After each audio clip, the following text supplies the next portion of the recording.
Unang dinala sa klinik ng hotel ang biktimang si Edgel Joy Durolfo, kung saan napansin ng doktor doon na walang malay, nilalagnat at nanginginig na ang biktima. Ang manager naman ni Joy na dumalaw sa kanya sa ospital, napuna na may pasa sa mga braso ang kasintahan ng biktima. Nakatutok si Oscar Oida. Taliraw ang kamay ng mga pulis sa kaso ng pagkamatay ni Edgel Joy Durolfo, ang VIP Premium Assistant Manager ng Soler Resort. Hinihintay pa raw ng mga pulis ang resulta ng autopsy ni Joy para malaman kung paano at ano ang ikinamatay nito. Bagamat sa death certificate ng ospital ay nakalagay na asphyxia by manual strangulation o pananakal. Wala pa tayong suspect dito because we are still establishing nga kung merong indeed crime na nakomit. Kaya magbabase lang, masasabi lang natin based on the official autopsy report from the medical legal officer. Sa mga litratong binigay ng ina ni Joy sa GMA News, makikita mga pasa, sugat sa kamay at paa nito. Itinuturing na persons of interest ng PNP ang apat na kasama ni Joy ilang oras bago siya namatay. Walang manhunt pa kasi paano nga tayo magkaroon ng manhunt, hindi pa natin ma-establish kung ano talaga mayroon tayong crime incident.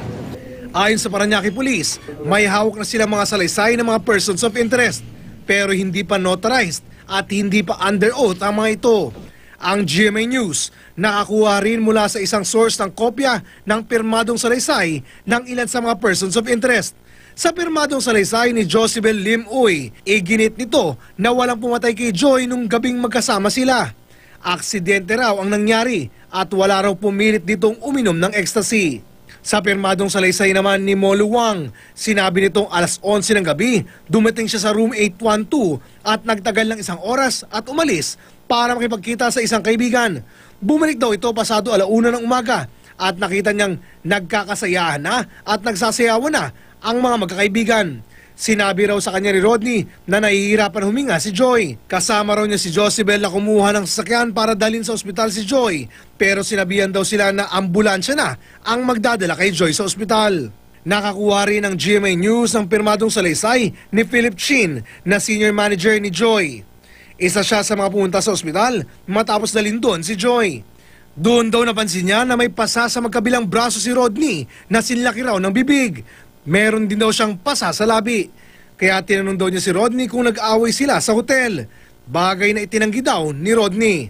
Itinanggi rin daw ni Rodney na nagdroga sila. Pero inamin daw ng empleyado nilang si Josibel kinalaunan na uminom sila ng ecstasy. Sa pahayag naman ni Dr. Avelino De Quilla ng Soler Resort and Casino, nang makita raw niya si Joy nung madaling araw ng February 26, wala raw itong malay, may lagnat at kinukumbulsyon o nanginginig. Sinabi raw ng mga kasama ni Joy na nadulas ito nang umatake ang panginginig o kumbulsyon. In-injectionan daw niya si Joy ng diazepam para huminto ang kumbulsyon. Matapos ito, inutos na raw niyang dalhin sa San Juan de Dios si Joy. Bukas inaasahang lumabas ang resulta ng autopsiya ni Joy. Mula raw dito, ibabase ng pulisya ang mga gagawing hakbang sa kaso ni Joy. Oscar Oida, Nakatutok, 24 Oras.